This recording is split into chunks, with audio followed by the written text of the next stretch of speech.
मंत्रिपद जाऊन 4.5 महिने लोटल्यानंतरही धनंजय मुंडे यांनी सातपुडा हा शासकीय बंगला सोडलेला नाही। यामुळे छगन भुजबळ यांना सातपुडा बंगल्याची प्रवेशाची प्रतीक्षाच करावी लागणार आहे।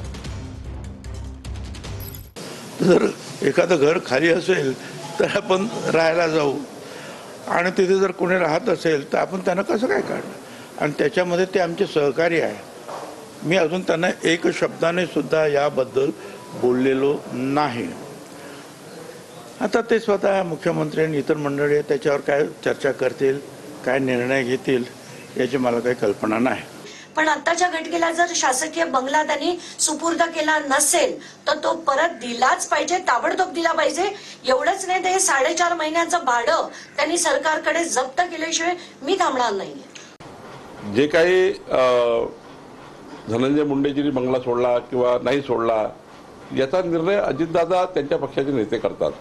शेवटी अजितदादा निर्णय करतील आणि मग माननीय मुख्यमंत्री त्यावर शिक्कामोर्तब